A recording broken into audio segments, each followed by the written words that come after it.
Welcome to Bharat exams academy Madurai. அனைவருக்கும் வணக்கம். நம்ம இன்றைக்கி என்ன பார்க்க போகிறோன்னா, கூட்டுறவு சங்கத்தை பதிவு செய்தல். ஸோ ஒரு கூட்டுறவு சங்கம் ஸ்டார்ட் பண்ணணும் அப்படின்னா கண்டிப்பாக அதை பதிவு செய்யணும். ஸோ அதில் இருக்கக்கூடிய சட்டத்திட்டங்கள் என்ன, எதெல்லாம் ஹெல்ப் பண்ணுது, எவ்வளோ பேர் தேவை, என்னென்னா பண்ணலாம் அப்படின்றத நம்ம இந்த வீடியோவில் பார்க்க போகிறோம். ஸோ இது ஷார்ட் வீடியோவாக தான் இருக்கும். ஸோ கண்டிப்பாக ஃபுல்லாமே ஸ்கிப் பண்ணாமல் பாருங்கள். ஒரே ஒரு கண்டென்ட் தான். ஸோ இதை டீட்டெயில்ஸாக பார்க்க போகிறோம். ஸோ உங்களுக்கு தெரிஞ்ச ஃப்ரெண்ட்ஸ் எல்லாத்துக்குமே ஷேர் பண்ணி இந்த வீடியோவை பார்க்க சொல்லுங்கள். ஓகேங்களா? பிடிச்சிருந்தால் லைக் பண்ணுங்கள். கூட்டுறவு சங்கத்தை பதிவு செய்தல். நில வரி வசூல் சட்டம் எந்த பிரிவு கீழே கொண்டு வந்தாங்கன்னு பார்த்தீங்கன்னா, பிரிவு 50 நில வரி வசூல் சட்டம் பிரிவு 50. சம்பளம், ஊதியம், பணி கொடையிலிருந்து பிடித்தம் செய்வது பிரிவு 48. சங்கத்தின் நிதியை ஜப்தி செய்ய தடை பிரிவு 45. சங்க முகவரி பிரிவு 37. நிர்வாக உறுப்பினர் ஒருவரை நீக்குதல் பிரிவு 36. நிர்வாக உறுப்பினர்களின் தகுதியின்மை பிரிவு 34. நிர்வாக குழு அமைப்பு மற்றும் கூட்டங்கள் பிரிவு 33. ஸோ ஒரு சங்கம் ஸ்டார்ட் பண்ணணும்னா ஃபஸ்ட்டு என்ன வேணும்? ஃபஸ்ட்டு அந்த நில வரி வசூல் சட்டம் பற்றி உங்களுக்கு தெரிஞ்சிருக்கணும். நெக்ஸ்ட்டு சம்பளம் எதனா கொடுக்குறதுக்கு எந்த பிரிவு, சங்கத்தோட நிதியை ஜப்தி செய்ய தடைக்கு என்ன பிரிவு, சங்கத்தோட முகவரியை எதைப்படி நம்ம ஃபிக்ஸ் பண்ணணும், நிர்வாக உறுப்பினரை நீக்கணும்னா என்ன பண்ணணும், சேர்க்கணுன்னா என்ன பண்ணணும், நீக்கிறதுனா அவங்களோட தகுதி இன்மை என்ன, ஸோ அப்போ நிர்வாக குழு அமைப்பு எப்படி இருக்கணும், கூட்டங்கள் எப்படி இருக்கணும், அப்புறம் உறுப்பினர்களை எப்படி ஆய்வு செய்யணும்னா பிரிவு 32. தன் சம்பந்தமான கணக்குகளை ஆய்வு செய்யும் உரிமை பிரிவு 27.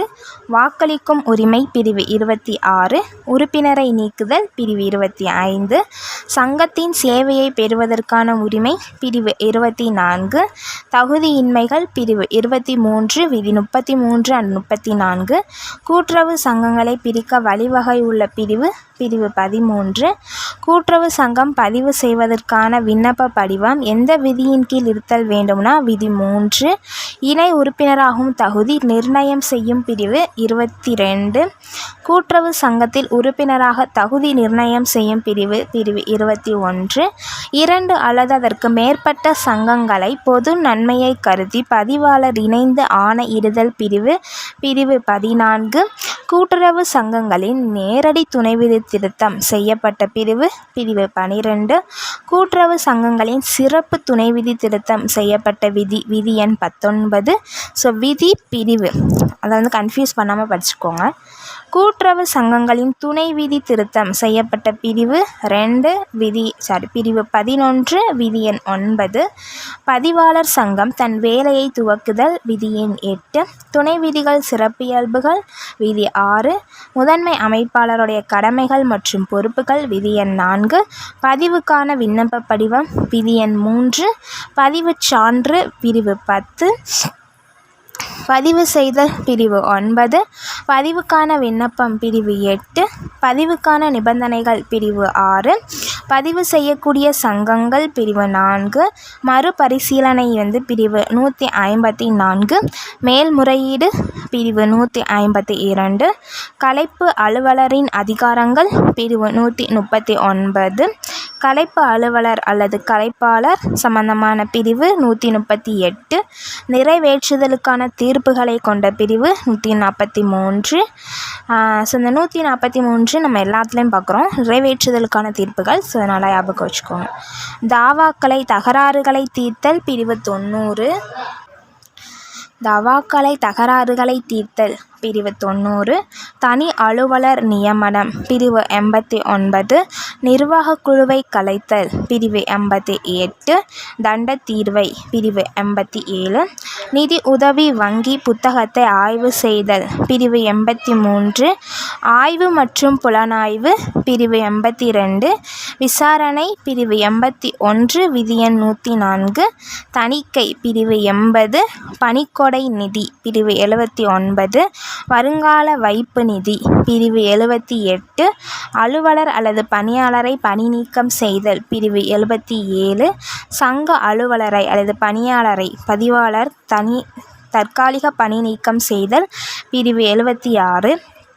அலுவலர்கள் பணியாளர்களை நியமித்தல் பிரிவு 73, நிகர லாப பிரிவு 72, நிதியிலிருந்து செலவிடுதல் பிரிவு 70, கூட்டுறவு சங்கங்களை நிதிகளை முதலீடு செய்தல் பிரிவு 68, கடன் பெறுவதற்கான கட்டுப்பாடு பிரிவு 67, கடன் பெறுவதற்கான கட்டுப்பாடு பிரிவு 67, கடன் வழங்குவதற்கான கட்டுப்பாடு பிரிவு 66, சங்கங்களுக்கு அரசு நிதி உதவி பிரிவு 52, முத்திரைத்தாள் மற்றும் பதிவு கட்டணம் விதிவிலக்கு பிரிவு 51, சங்கங்களை பிரிவு 13 கீழ் பிரிக்க மேற்கொள்ள வேண்டியவை. முதல் கூட்டப்பேரவை 15 தினங்களுக்கு முன்னர் அறிவிப்பு செய்து கூட்டத்தை கூட்ட வேண்டும். ஸோ ஒரு பேரவை கூட்டணும்னா முன்னறிவிப்புக்கு 15 days எடுத்துக்கலாம்.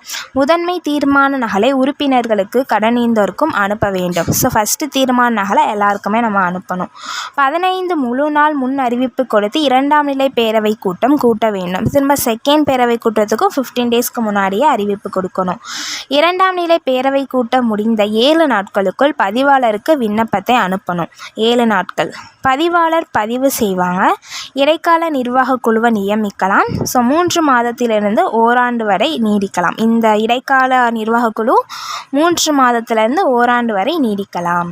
ஸோ ரொம்ப இம்பார்ட்டன்ட் திங்ஸ் எல்லாமே இந்த வீடியோவில் நம்ம பார்த்து முடிச்சிட்டோம். ஒரு சங்கத்தோட உறுப்பினர்கள் எப்படி பதவி நீக்கம் பதவியில் எப்படி சேர்க்குறோம், எப்படி பதவி நீக்கம் செய்கிறோம், அவங்களுடைய தகுதி இன்மைகள் என்ன, பதிவாளர் எப்படி பதவி நீக்கம் செய்யலாம், அதெல்லாம் எந்த பிரிவில் இருக்குது, ஸோ எந்த சட்டத்துக்கு படி நம்ம கொண்டு வந்தோம், அதுக்குரிய ஒரு பேரவை கூட்டம்னா என்னென்ன பண்ணணும், ஸோ அது எல்லாமே இந்த வீடியோவில் நம்ம பார்த்துருக்கோம். ஸோ கண்டிப்பாக இந்த வீடியோ ஸ்கிப் பண்ணாமல் ஃபுல்லாக பாருங்கள்.